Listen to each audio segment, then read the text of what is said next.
الحمدللہ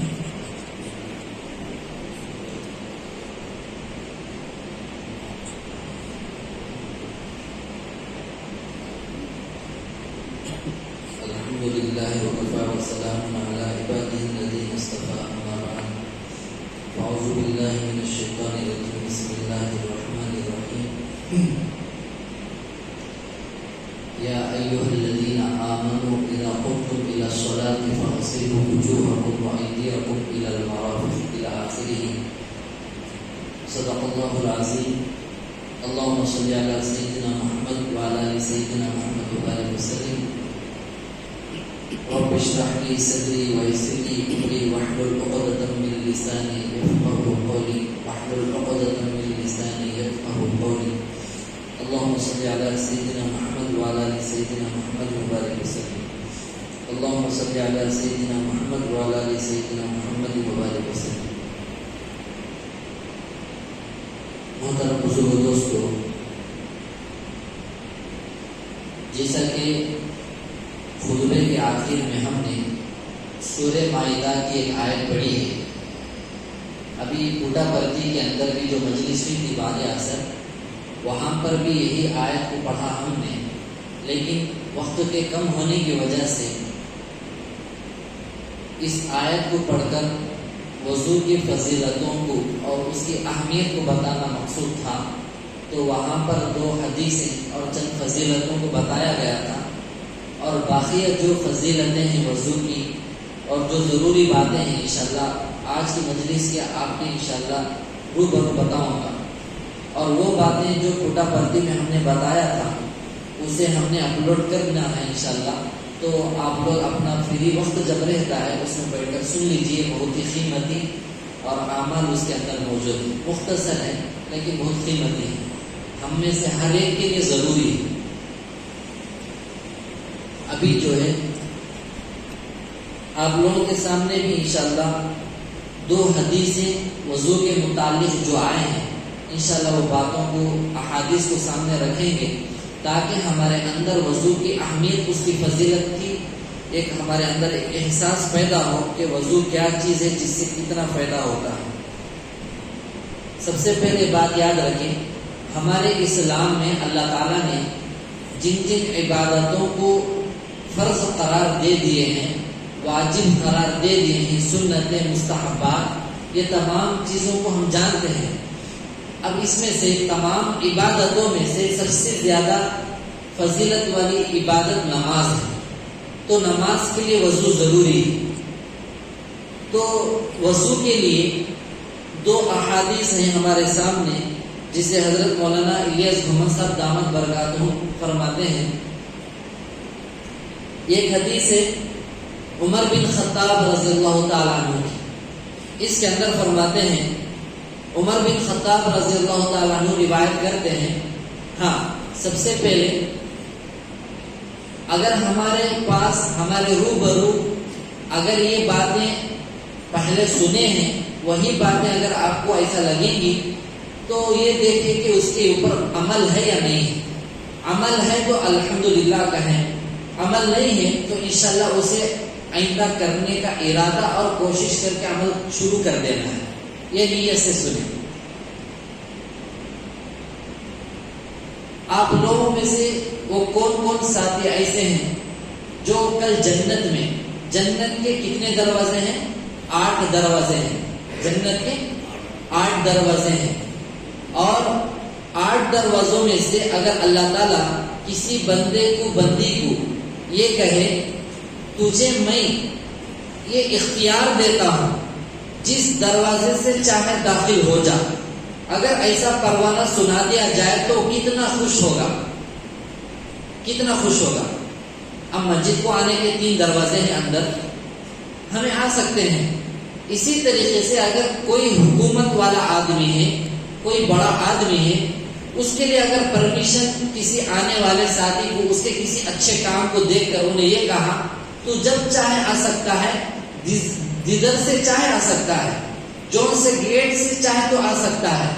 اب انہیں کیا کرے گا؟ اس کا فائدہ ضرور اٹھائے گا، اور اس فائدے میں اوروں کو بھی ساتھ لینے کی کوشش کرے گا اگر اچھی سوچ رکھنے والا ہو. اسی طریقے سے کل جنت میں اللہ تعالیٰ جنت کے 8 دروازوں میں سے اگر کسی کو یہ کہے تمہارا مجھے فلانا عمل بہت پسند ہے، اس کی برکت سے میں تیرے کو یہ اختیار دیتا ہوں، تجھے آفر دیتا ہوں کہ جس دروازے سے چاہے تو جنت میں داخل ہو جائے. یہ پروانہ ہم میں سے کون کون کل قیامت کے دن سننا چاہتے ہیں؟ ہاتھ اٹھائیے. ماشاءاللہ سب سننا چاہتے ہیں. اس کے لیے نیا کوئی عمل بھی نہیں ہے اور ٹائم بھی نکالنا نہیں ہے. ہر ہمیشہ ہمیں وہ عمل کر رہے ہیں لیکن تھوڑی تبدیلی کے ساتھ کر لینا ہے، وہ ہے وضو. عمر بن خطاب رضی اللہ تعالیٰ عنہ فرماتے ہیں اللہ کے رسول صلی اللہ علیہ وسلم نے فرمایا جو شخص وضو کرے سنت کے مطابق اچھی طریقے سے وضو کرے. وضو تو سب کرتے ہیں، نماز کے لیے، قرآن چھونے کے لیے، پڑھنے کے لیے، اچھے کاموں کے لیے تو وضو کرتے ہیں. وضو کرے، شرط کیا ہے؟ سنت کے مطابق کرے. یعنی سنت کون سے طریقے میں کیسا دھونا ہے، کتنی مرتبہ دھونا ہے، اسے ذہن میں رکھ کر اگر کوئی وضو کرے. پھر آگے فرمایا وضو ختم ہونے کے بعد واپس لوٹتے لوٹتے کلمہ شہادت پڑھ لے، اشہد ان لا الہ الا اللہ و اشہد ان محمدا عبدہ و رسولہ. کلمہ شہادت پڑھ لے تو ایسے شخص کے لیے جنت کے 8 دروازے کھول دیے جاتے ہیں. 8 دروازے کھول دیے جاتے ہیں. پھر اس کے بعد اب اس کی مرضی ہے، وہ چاہے جس دروازے سے چاہے جنت میں داخل ہو سکتا ہے.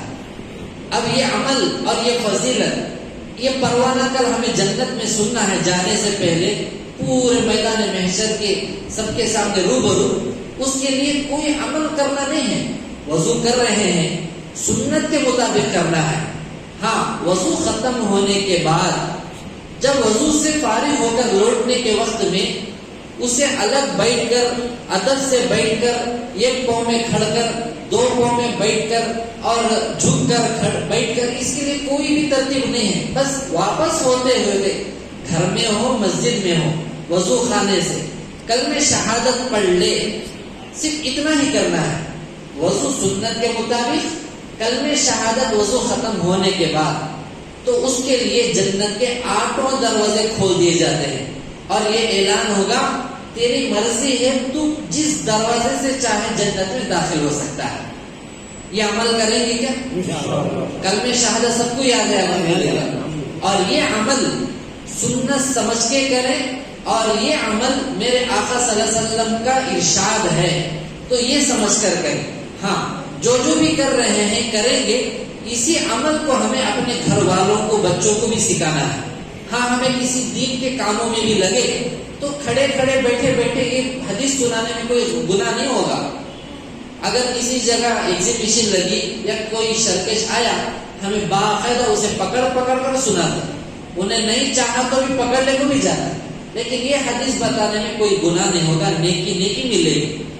یہ پہلی حدیث. اور دوسری حدیث، اگر کل جنت میں اللہ تعالیٰ روشن چہرے والے کہہ کر کسی کو بلائیں گے، وہ کتنا خوش نصیب ہوگا، کتنا خوش ہوگا. اسکول کے اندر، کالج میں، مدرسے میں اگر کوئی ٹیچر کسی بچے کے اچھے عمل کو دیکھ کر یہ اعلان کرے فلانا بندہ فرسٹ نمبر اور فرسٹ پوزیشن پر انہیں آیا ہے، اسے گفٹ دیا جائے گا، تو وہ انعام پہلی پوزیشن پر حاصل کرنے والا فلانا لڑکا سامنے آ جاؤ. جب پکارتے ہیں تو ذرا سوچو اس کے ماں باپ کی کتنی دلی تمنا، خوشی دل کی اس کی ہوتی ہوئی، اور اس کا بھائی، اس کے بہنیں، اس کے رشتے دار، اس کے دوست کتنا خوش ہوں گے. ہاں، دوسرے یہ سوچیں گے کاش میں بھی اس کی جگہ ہوتا. تو ایسے ہی کل تو قیامت کے دن اللہ فرمائیں گے، اعلان ہوگا روشن چمکنے والے چہرے، چمکنے والے روشن چہرے والے فلانے بندے آ جاؤ. اگر ایسا اعلان ہوگا تو کتنی خوشی ہوگی. یہ پروانہ کون کون سننا چاہتے ہیں؟ ہاتھ اٹھائے. ماشاءاللہ سب سننا چاہتے ہیں. اب اس کے لیے بھی کوئی بھی ہمیں الگ ٹائم نکالنا نہیں ہے، کوئی الگ طریقہ اپنا نہیں ہے. بس اللہ کے نبی صلی اللہ علیہ وسلم فرماتے ہیں حضرت ابو ہریرہ رضی اللہ تعالیٰ عنہ کی روایت ہے، فرماتے ہیں نبی کریم صلی اللہ علیہ وسلم نے فرمایا، نبی کریم صلی اللہ علیہ وسلم کو یہ فرماتے ہوئے سنا میں نے، قیامت والے دن میری امت کے ان لوگوں کو جنہوں نے وضو کو سنت کے مطابق ادا کیا ہوگا تو اعضاء وضو کی چمک کی وجہ سے انہیں روشن چہرے والے کہہ کر بلایا جائے گا۔ پھر آگے فرمایا، اس لیے کہ تم میں سے جو چاہتا ہے وہ اپنی چمک کو بڑھائے، اپنی چمک کو بڑھائے تو اسے سنت کے مطابق وضو کرنے کی پابندی کرے، یہ فضیلت حاصل کرنی چاہیے۔ اب اس کے لیے کل جنت میں ہمارے کو روشن چہرے والے کہہ کر اگر بلانا ہے، اس کے لیے ہمیں الگ کوئی عبادت کرنا نہیں ہے، بس ہمارا وضو سنت کے مطابق ہو جائے گا تو یہ فضیلت بھی اسے حاصل ہو جائے گی، روشن چہرے والے یہاں آ جاؤ، جب بلایا جائے گا تو کتنی خوشی ہوگی۔ اور آگے فرماتے ہیں اس لیے اپنی چمک کو بڑھاؤ، مطلب کیا ہے، ہر وقت ہمیں باوضو رہنا ہے، وضو کرنے کے وقت میں سنتوں کے مطابق کرنا ہے۔ اب یہ دو حدیثیں ہمارے سامنے آ گئی، ان باتوں کو بازو رکھتے ہوئے چند چیزوں کو میں آپ لوگوں کے سامنے، کچھ ضروری باتوں کو میں رکھوں گا، شاید کہ آپ پہلے سنے ہو نہ سنے ہو۔ ایک بزرگ فرماتے ہیں وضو نوجوانوں کی طرح کرو، نماز بوڑھے لوگوں کی طرح پڑھو، اور دعا چھوٹے بچوں کی طرح مانگو۔ یہ تین جملے عقل مند کے لیے اشارہ کافی ہے۔ وضو جوانوں کی طرح کرو، نماز بوڑھوں کی طرح پڑھو، دعا چھوٹے بچوں کی طرح مانگو۔ اس کا مطلب کیا ہے؟ وضو جوانوں کی طرح کرنے کا مطلب یہ ہے کہ وضو کو اچھی طرح کرنا ہے، اچھے طریقے سے سنت کے مطابق کرنا ہے، ایسا نہیں ٹھنڈ ہے بول کر تھوڑا دھو لیے تھوڑا چھوڑ دیے، ایک تو بال بھی ہمارا سوکھا نہ ہو، اس طریقے سے اچھی طریقے سے وضو ہمیں کرے، اسے کہتے ہیں جوانوں کی طرح وضو کرنا ہے۔ اب دوسرے جملے کا مطلب نماز بوڑھوں کی طرح پڑھو، اس کا مطلب کیا ہے کہ نماز میں ہمارے عاجزی ہو، گھمنڈ نہ ہو، تکبر نہ ہو، سینہ تان کے کھڑنا نہیں ہے، معمولی اپنی حیت میں کھڑنا ہے، لیکن دل کے اندر یہ سمجھنا ہے میرے اللہ کے سامنے میں کھڑا ہوا ہوں۔ اب کسی سی ایم کے سامنے، ایم ایل اے کے سامنے، پی ایم کے سامنے، ایم پی کے سامنے، ٹیچر کے سامنے کوئی آدمی جب کھڑا ہوتا ہے تو کیا دوسرا دیکھنے والا سمجھ جاتا ہے کہ اس کا ادب کا لحاظ کرتے ہوئے کھڑا ہے۔ تو اسی طریقے سے میں غلام ہوں، میں میرے مالک کے سامنے کھڑا ہوں، تو اس کی نماز کو دیکھتے ہی سمجھ میں آ جانا ہے کہ انہیں اللہ تعالیٰ کا استحضار، اللہ کے سامنے کھڑنے کا استحضار سامنے رکھتے ہوئے نماز پڑھ رہا ہے۔ ہمارے شیخ اول، پہلے شیخ میرے حضرت قاری امیر الحسن صاحب رحمۃ اللہ علیہ، میل وشارت تمل ناڈو میں جو اعتکاف کو حضرت کا جو وہاں پر قیام ہوتا تھا پورا رمضان، تو جن کی نماز کے بارے میں اگر آپ سنے ہوں گے، ہمارے انڈیا کے مشہور حضرت مولانا خلیل الرحمن سجاد نعمانی دامت برکاتہم، حضرت ایک مرتبہ بیان میں فرمایا وشارم کے اندر مسجد خضر میں بیٹھ کر، اے لوگوں، اس مدرسے کو مسجد کو جب میں آتا ہوں، یہاں پر ایک بندہ آتا ہے، ایک نیک بندہ آتا ہے، اس بندے کی برکت سے اس مدرسے کی مسجد کی ہر دیوار کی اینٹ اینٹ سے میں ذکر کی آواز سن رہا ہوں، تو وہ کتنا خوش نصیب بندہ ہوگا۔ قاری امیر الحسن صاحب رحمۃ اللہ علیہ شیخ زکریا رحمۃ اللہ علیہ کے اجل خلفاء میں سے تھے۔ تو حضرت جب نماز پڑھتے ہیں تو ایک بزرگ فرماتے ہیں قاری امیر الحسن صاحب رحمۃ اللہ علیہ کے بارے میں، اگر نماز کو دیکھنا ہو تو قاری امیر الحسن رحمۃ اللہ علیہ کی نماز کو دیکھو، کیونکہ قاری امیر الحسن صاحب رحمۃ اللہ علیہ کے بارے میں فرماتے ہیں جب یہ بندہ اللہ کے سامنے نماز میں کھڑا ہوتا ہے تو اس کی نماز کو دیکھ کر فرشتے رش کرنے لگتے ہیں، فرشتے رش کرتے ہیں، ایسی نماز ہو ہماری۔ اب آگے فرمایا دعا جو ہے چھوٹے بچوں کی طرح مانگو، مطلب کیا ہے؟ چھوٹے بچے اگر کسی چیز کو لینا چاہتے ہیں، پسند کر لیتے ہیں، ان چیزوں کو حاصل کرے بغیر چھوڑتے نہیں. ایسی رونے کی حالت حیت بنا لیتے ہیں، کیفیت کہ ماں باپ کا دل ضرور چھوٹا اور نرم پڑ جاتا ہے. باپ کا نہیں ہوا تو بھی ماں کا ضرور ہو جاتا ہے. بعض بچے ہوشیار ہوتے ہیں کہ مگرمچھ کے آنسو بہاتے ہیں. بعض بچے ایسے ہوتے ہیں کہ رونے کی شکل پکارتے ہیں لیکن آنکھوں سے خطرہ بھی پانی نہیں آتا ہے، لیکن ماں رحم دل ہو کر اسے وہ چیز دے دیتی ہے، دلا دیتی ہے. تو اسی طریقے سے اللہ تعالیٰ فرماتے ہیں، اللہ کے نبی صلی اللہ علیہ وسلم نے فرمایا اللہ سے جب دعا مانگو تو رویا کرو. ہاں رونے نہیں آ رہا ہے، آنکھوں سے آنسو نہیں ٹپک رہے ہیں تو کم از کم رونے کی شکل تو بناؤ، رونے کی شکل، رونے کی ایکٹنگ کرو. اللہ کو یہ ادا بھی پسند آ جائے. تو یہ 3 جملوں کا مطلب یہی ہے کہ وضو ہو تو کیسا ہو؟ جوانوں کی طرح سنت کے مطابق ہو. نماز ہو تو کیسے ہو؟ بوڑھوں کی طرح، یعنی نماز میں عاجزی ہو. اور دعا ہو تو کیسے ہو؟ چھوٹے بچوں کی طرح، یعنی اللہ کے سامنے رو رو کر گڑ گڑا کر مانگنا ہے. تو ان باتوں کا خیال رکھیں گے نا؟ آمین. جی. اور اس کے بعد ہم میں سے کون کون مالدار بننا چاہتے ہیں؟ ہاتھ اٹھائیے. مالدار کون کون بننا چاہتے ہیں؟ ہاتھ اٹھائیے. جی. اگر کوئی اس بات کو پسند نہیں کرتے ہیں، جن کو معلوم نہیں ہے، تو معلوم کر لیجئے یہ بات غلط نہیں ہے، صحیح ہے. یہ بات غلط نہیں ہے، صحیح ہے. میرے اور آپ کے آقا صلی اللہ علیہ وسلم کے پاس ایک صحابی حاضر ہوئے، فرمایا اے اللہ کے رسول صلی اللہ علیہ وسلم، میں مالدار ہونا چاہتا ہوں، میں بہت غریب ہوں، مالدار ہونا چاہتا ہوں، کوئی نسخہ بتا دو. اگر یہ بات غلط ہوتی تو آقا صلی اللہ علیہ وسلم منع کرتے تھے، منع نہیں کیے. اس سے اتنا فرمایا باوضو رہو، اللہ آپ کو مالدار بنا دیں گے. باوضو رہو، اللہ آپ کو مالدار بنا دیں گے. اب وہ صحابی چلے گئے. 3-4 مہینوں کے بعد ایک لوڈ گفٹ، ہدیہ، تحائف لے کر اللہ کے نبی صلی اللہ علیہ وسلم کی خدمت میں آئے اور فرمایا اللہ کے رسول صلی اللہ علیہ وسلم، یہ آپ کے لیے میری طرف سے گفٹ، ہدیہ، تحفے ہیں. آپ صلی اللہ علیہ وسلم نے فرمایا یہ ساری چیزیں تمہارے کو کہاں سے ملے؟ تو اس صحابی نے کہا میں آپ کے سامنے 3-4 مہینوں پہلے آیا تھا اور میں درخواست کیا تھا اے اللہ کے رسول صلی اللہ علیہ وسلم، مالدار ہونا چاہتا ہوں. آپ نے فرمایا بس باوضو رہو، اللہ آپ کو مالدار بنا دے گا.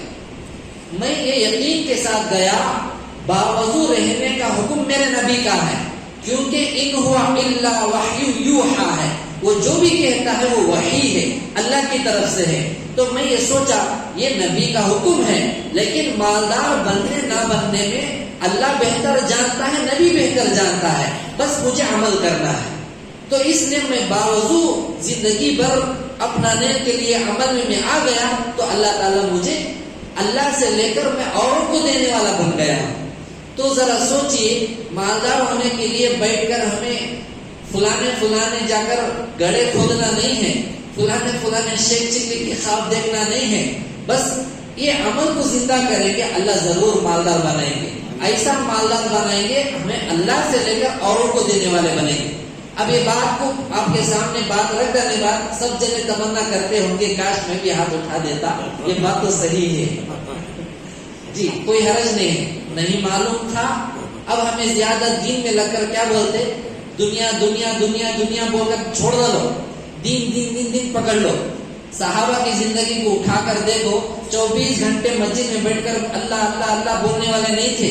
24 گھنٹے تہجد پڑھ کر اللہ کے سامنے سجدہ کرنے والے نہیں تھے. 24 گھنٹے جہاد میں جانے والے نہیں تھے.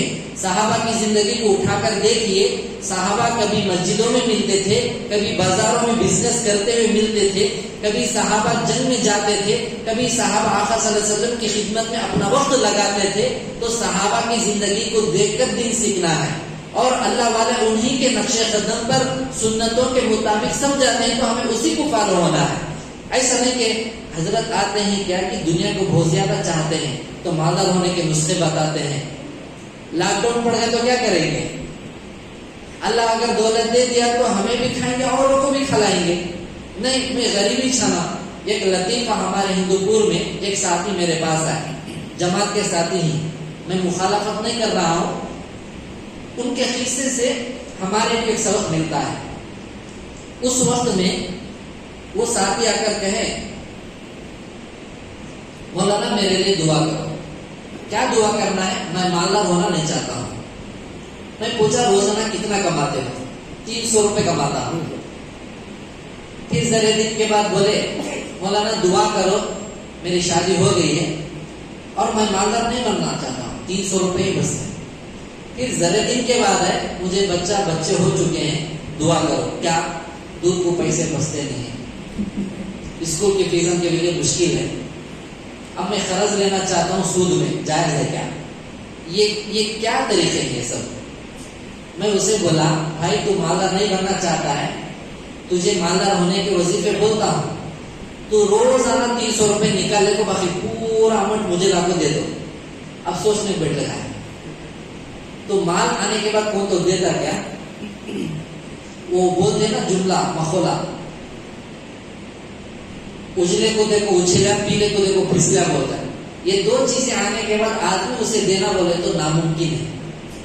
اب انہیں بولتا ہے 300 روپے میں روزانہ کما کو بیوی کو سنبھالنا, گھر کرائے کا گھر ہے, بچوں کو سنبھالنا, یہ عقل مندی نہیں ہے. یہ تو صحابہ بھی بڑے بڑے جو کروڑ پتیاں تھے, حضرت عبد الرحمن بن عوف رضی اللہ تعالیٰ, جن کے خزانے کے, جن کے دولت کے خزانے کی چابیوں کو اونٹنیوں پر رکھ کر لایا جاتا تھا.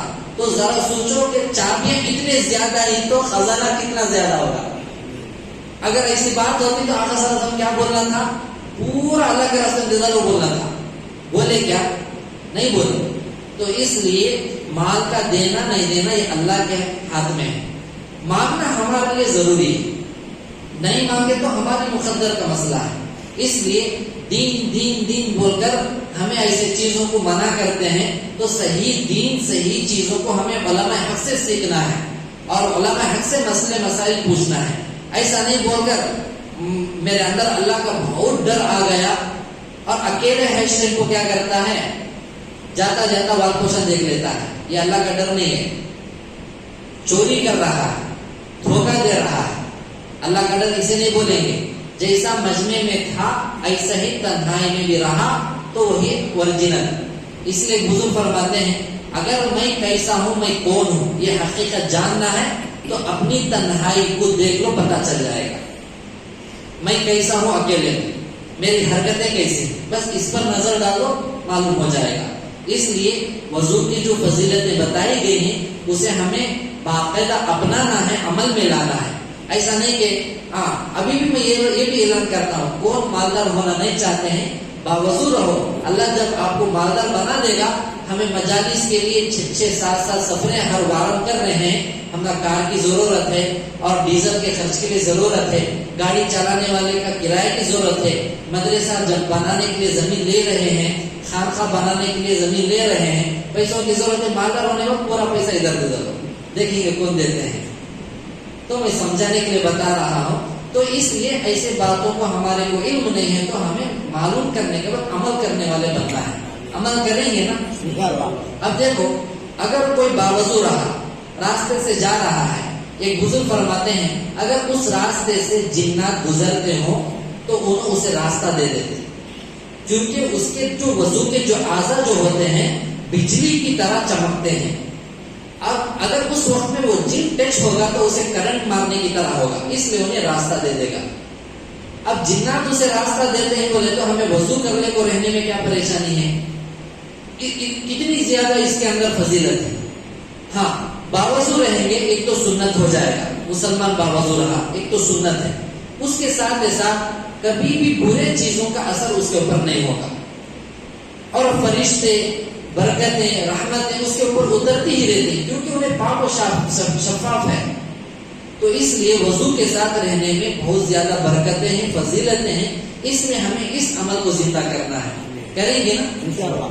اس سے پہلے جو اثر کے بعد جو فضیلتیں بتائی گئی تھی وہ بھی ہمیں اس ویڈیو میں کیچ کر کے ہمارے چینل میں انشاءاللہ ڈالیں گے اور ان باتوں کو بھی ڈالیں گے. اگر ان میں سے کوئی بات ہمیں بھول گئی تو انشاءاللہ اس میں نکال کر عمل بھی کرنا ہے اور انشاءاللہ اوروں کو بھی بتانا ہے. اللہ تعالیٰ کہی ہوئی سنی باتوں سے زیادہ سب سے زیادہ عمل کی توفیق نصیب فرمائے. وآخر دعوانا الحمدللہ رب العالمین.